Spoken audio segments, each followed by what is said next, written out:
I often hear business people talk about not wanting to build transactional relationships. They'll talk about how real relationships aren't transactional. And I want to challenge that today.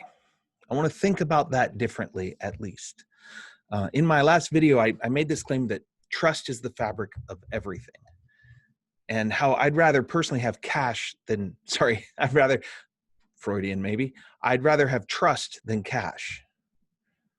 Then I was reading in Sapiens this weekend, and Yuval Noah Harari, who wrote that book, reminded me of the nature of money. And he has a section in there on the history of money. And I was like, oh, right. There's more going on here than I was thinking about. You see, one of the things that money does for us is it allows us to build trust with people that we don't know or don't agree with. Money is a medium of exchange. It's a currency that we use. And originally, money was you just traded, the barter system, but very, very ineffective and inefficient system. So that gave way to trading commodities, and barley was one of them. And it used to be, everybody had standard size bowls, and you could scoop barley out and trade barley because it had intrinsic value. So that was better, but it still wasn't very efficient because it goes bad and it's hard to transport. And so we switched to gold, little gold coins. And there's been this whole progression of the development of money. Gold is believed has intrinsic value. So that was it was better, but eventually we moved, and it's a fascinating history how this happened. But eventually we moved to paper money, money that actually has no intrinsic value. And now actually the vast majority of money is just in accounts. It's just electronic data that, in fact, there's something like $60 trillion in cash in the world, in currency. I don't know if that's dollars or all cash, but you get the idea. And so 60 trillion total currency in cash, but only 6 trillion of it is in physical form. So the vast majority of our money doesn't even exist. And yet it's still valuable. Why? Well, it's valuable because I believe my neighbor thinks it's valuable, and my neighbor believes I think it's valuable, right? So we all agree it has value. It's one big story that we're telling that allows us to do these transactions, and it works. It's been working for a very long time. So there's a way in which cash or money is trust, because it isn't anything else. It's built on trust.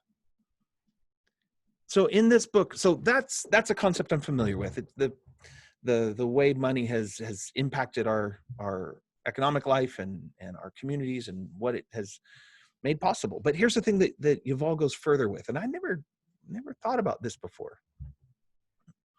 He said that there's three basic things that it takes to form society or communal belonging, and societies have gotten quite large.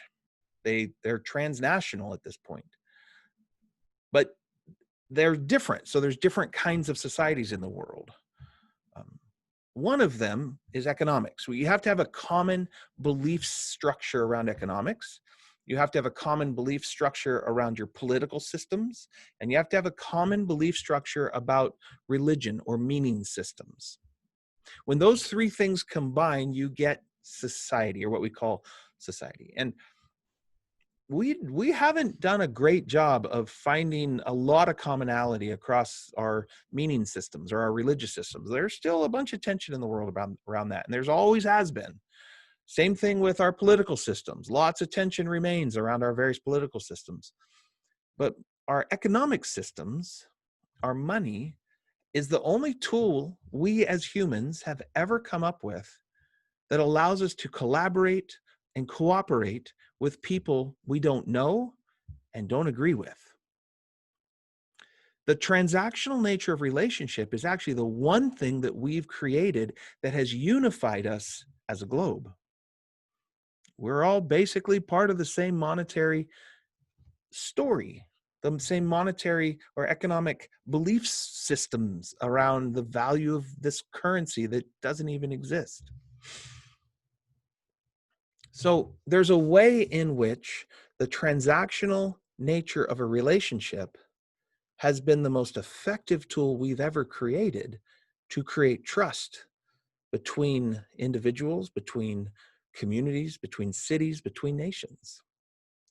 It is what binds us together. Now, there's more to trust than just transactions. There's more to trust than the process of exchanging money. It goes way deeper than that. But to eliminate the transactional nature of a relationship is to eliminate the best tool we've ever created for building trust. So why would you want to do that? Keep it, embed it, use it, build more of it. It's fantastic. Don't break it. Don't violate it. Don't transact in a way that undermines the very system we're using to keep us glued together. But when you hear someone say, I don't want a transactional relationship, I'd encourage you to think that they don't understand the nature of trust in a transaction itself. You see, I do believe trust is the fabric of everything.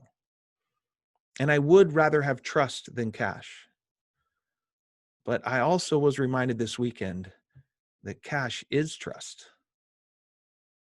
So maybe there's not as big a difference as I was suggesting. Hope that helps.